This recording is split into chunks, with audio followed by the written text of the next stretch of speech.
As far back as I can remember, I always wanted to be a gangster. Please don't let me, I'm gonna die! Taking them so long. Hey, these guys are professionals. They're the best. Totally. I hate a guy with a car and no sense of humor. My mom always said life was like a box of chocolates. Oh, yeah, the Great Bambino. Of course. I thought you said the Great Bambi. It is the Al Travis Show, and probably the worst introduction of all time, but I use it anyway.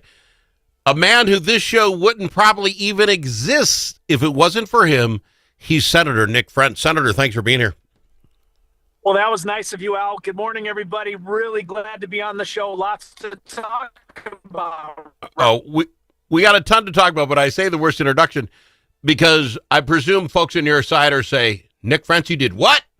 You helped him do what? I appreciate you, my friend. For folks who don't know, right. Nick was the first guest I ever had on the first show we ever had, and because of him, the radio station said, you can be nice to Nick Frentz, you can be nice to anybody, you're in. Appreciate you.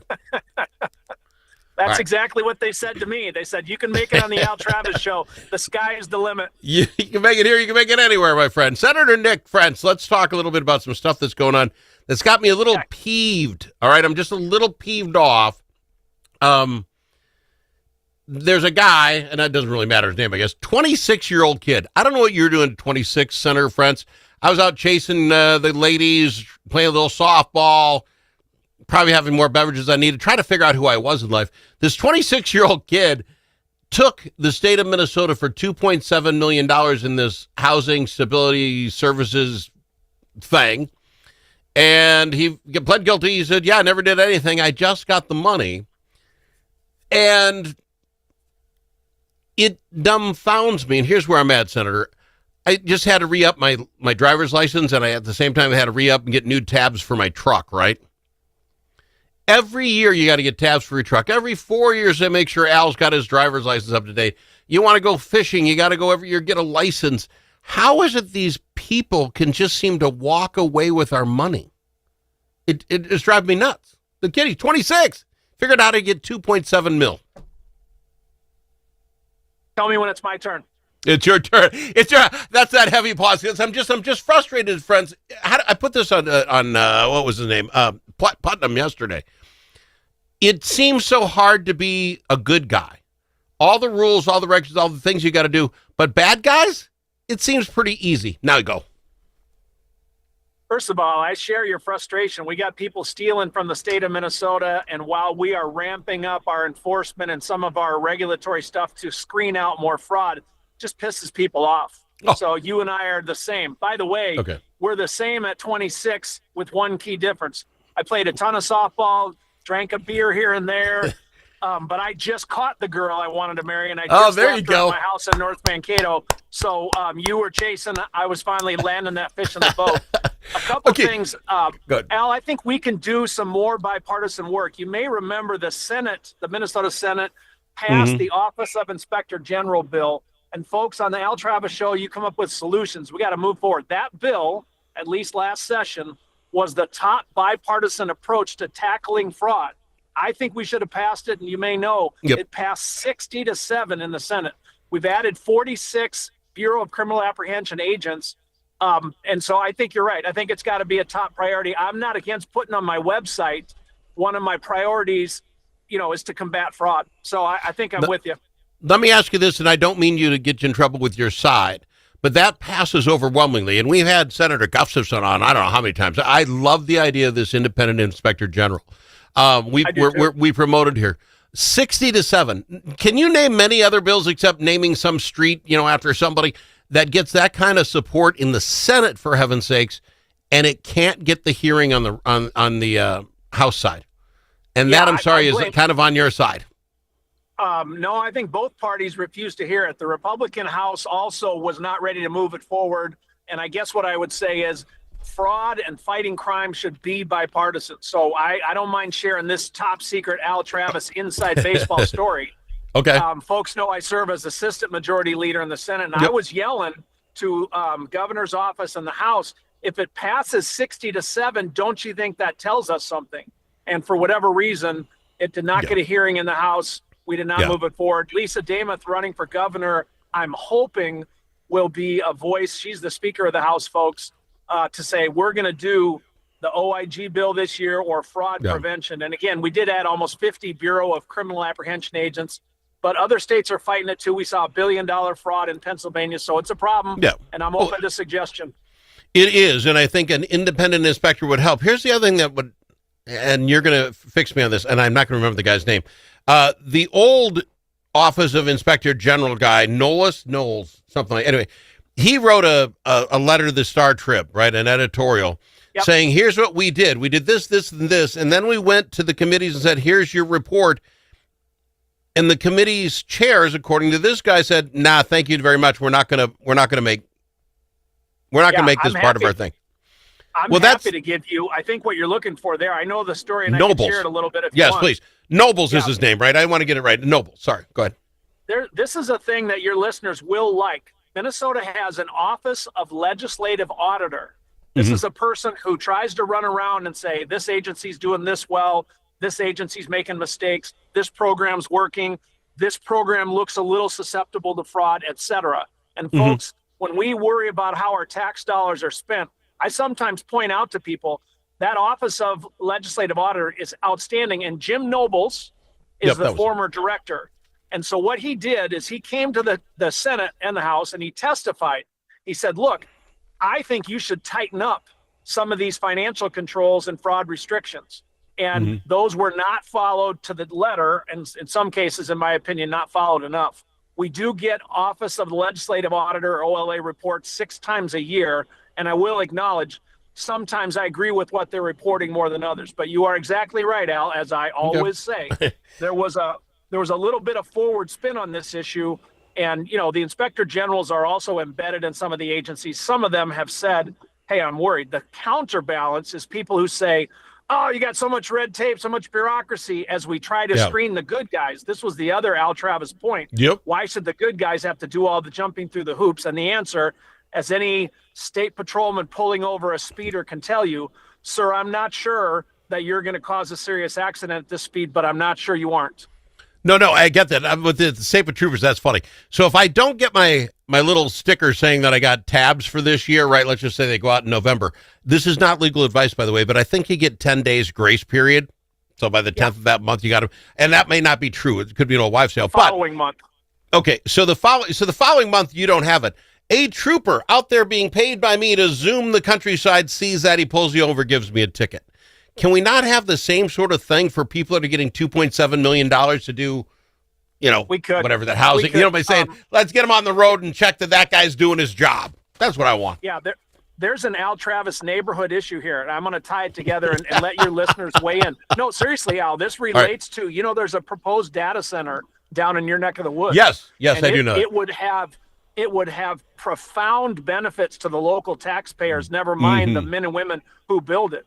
However, they are now sort of asking, do we have too much speeding ticket handing out? Are we making an environment that's too tough for businesses? And in the agency and nonprofit work, it's the same thing. Some of them are saying, if you're going to do all this stuff, if you're going to penalize the good guys, I don't know if I want to give out, these benefits. So it is a balance we do as a state. Minnesota's pretty tough regulatory environment. I think we can do better, including speeding up permitting. I love that. Here's Minnesota State Legislative Auditor Commission has picked 4 more programs. They're going to look after programs into the autism program, private contractors regulation, nursing homes, how the Human Services Office of Inspector General does its job, which I think would be fascinating. Those are 4 plus 7 they're already doing. When do we find out if anybody listens to them? You know what I'm saying? They come out, they do the thing. When do you find out? They said, hey, a year later, they did 2 of the 4 things we suggested, or none of them. When do we find that out?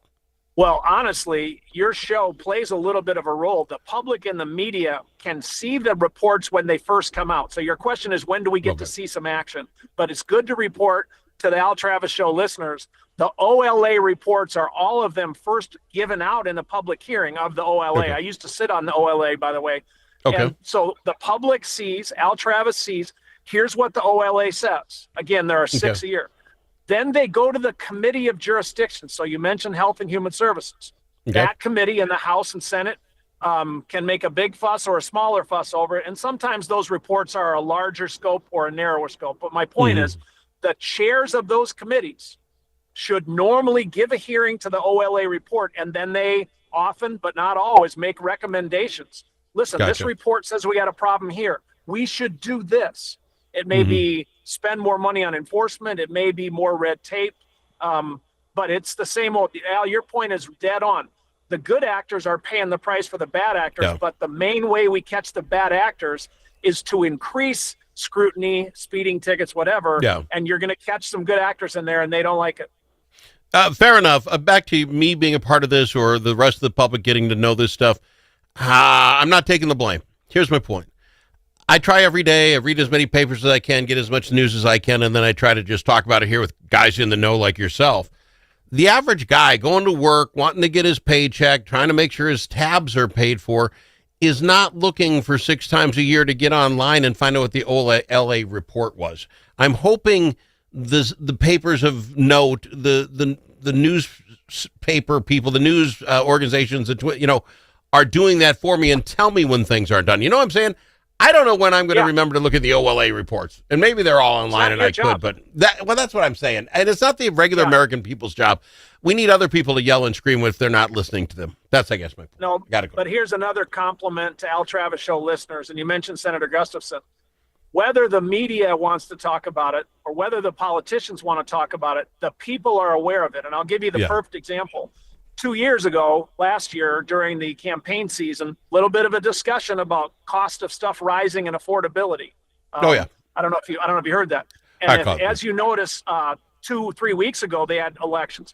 Those candidates that were talking about affordability did better. Yeah, they did. Candidates were talking about something else.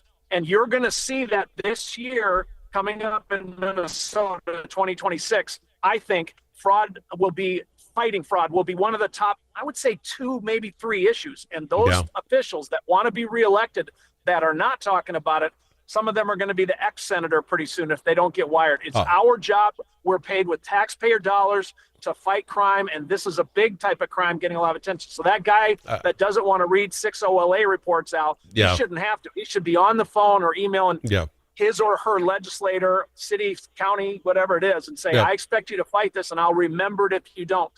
I love that. I've got to go to break. Senator Nick Frentz with us. On that same line, I'm going to give big kudos out, and I don't know everybody that's on it, but that Fraud Prevention Committee in the House anyway had a meeting to talk about fraud before it happens. I love this preemptive strike, if you will. We'll talk about how that went yesterday with Senator Nick Frentz right after this on the Al Travis Show. Braver Angels Minnesota is part of a national movement that brings together conservatives, liberals, independents, and others to restore trust, respect, and goodwill in politics. We seek not to eliminate our differences, but rather deal with them head on, with respect and understanding. We do not try to change people's views, but how they view the other side. There will always be differences. Braver Angels Minnesota believes the best way forward is to change how we deal with those differences. Join the civil conversation at mn.braverangels.org.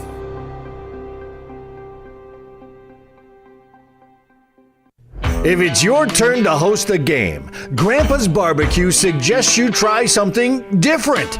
Put out the perfect barbecue flavor of Grandpa's Barbecue. Add it to your ribs, dip the meatballs, or drench your wings in the original flavor of Grandpa's Barbecue. It isn't too hot or spicy, fruity or smoky or whatever. Grandpa's Barbecue. Available in select stores and online at grandpasbarbecueshop.com.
don't need to ask him his opinion more than once. Al Travis on The Al Travis Show. I love Senator Nick Frentz being on the program with us. Sir, I want to be positive on our way out. You're going to talk to me how this is great. We're starting a new program in January. Seems a little late to me, but I'm glad they're doing it a preemptive strike.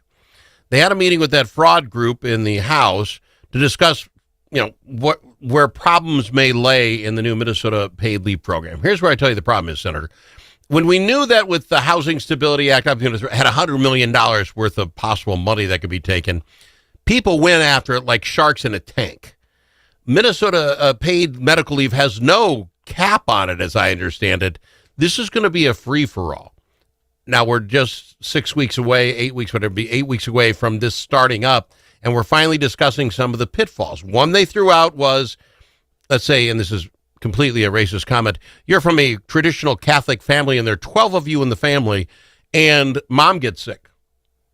There's no limit. All 12 kids and their wives and spouses could all take off in Minnesota and say, I got to take care of mom. She's a qualifying event. That seems strange to me. Didn't have a good answer for it. The other one was, if you had two jobs, you could quit one and get paid leave and keep the other one. Senator, do we have everything ironed out here? Or is this going to be kind of like the marijuana startup? Well, there's two levels, Alan. I'm glad you mentioned that. Paid family leave, folks, is an employer mandate that basically says if you need time off for a baby or to take care of a sick family member, we'll pay for it through the state program similar to unemployment insurance. The two levels are driver's license. You may remember a few years ago, Al, you and I did a show about MNLARS, a software program that did not work. Yes. So the first thing I'll tell you is that I met with DEED, that's our agency running the program. I met with their commissioner, their software developers. They persuaded me that it's going to work. The second level is the more important one. If it works, what are the rules in Minnesota and how will they affect our employees and employers? I don't mind throwing out what you probably know, which is this is a largely Democrat idea that has worked in other parts of the country. I like it if it works. The benefits Minnesota chose are including some definitions that some states did not do, and you mentioned one of them. There are states that say if you want to be eligible to take care of a family member, you must name that family member. You can't just have 12 kids. Yeah. And employers are concerned that this will increase the amount of time off that employees take. That has not necessarily been the case in the states that we studied. 12 states around the country do this. So I guess we'll see. I hope that it works. But like earned sick and safe time, which employers will tell you started last year, the legislature, if it needs to, will make changes. We adjusted that program, I think, to make it better. I was a yes vote last year in the session, and we'll do the same for paid family and medical leave if problems arise. Can I ask you, and I guess I should know, but I have not read it anywhere, this insurance, if you will, like you say, unemployment insurance, if Al takes off or someone takes off, do you get a percentage of what your base pay was for the last year? Is that how it works? It isn't like, okay. So there's a person answers. barely, go ahead. I'll give it to you. I mean, first of all, there is a limit. You get 12 weeks. Some states do 8 weeks. Minnesota did 12. Again, time will tell how that works, but you have a percentage of your salary. And by the way, the lower your annual income, the higher percentage you will get. Okay. So it is designed to help those who have a lower income get more. And at a certain income level, you don't get paid family leave. You don't get those wages replaced. All right. Okay. So then, which is fine. I would love somewhere that is all spelled out in bullet points for me, so that because again, I don't want to read the whole freaking law. I can get that for you. By the way, it's DEED that does that. That's the agency, and people should be weighing in with their legislator, how they like it, what they don't like, and if it's not working, we got to be open to changes, which we would on any law, I hope. Fair enough. Senator, I love having you on. I appreciate you coming on short notice and doing this with me. I hope and pray that this works out better than the whole rollout with the cannabis and not having a director. I really hope this goes well, because if it doesn't, I can see it going south in a heartbeat, because there's an unlimited amount of money Will here. Robinson. Yeah, exactly. Danger, Will Robinson. Senator Frentz, I love you. I appreciate you being here, and happy Thanksgiving to you and yours. Right back to you, Al. Thanksgiving should go well for us, and I hope for you and all your listeners, too. See you very soon. All right, buddy.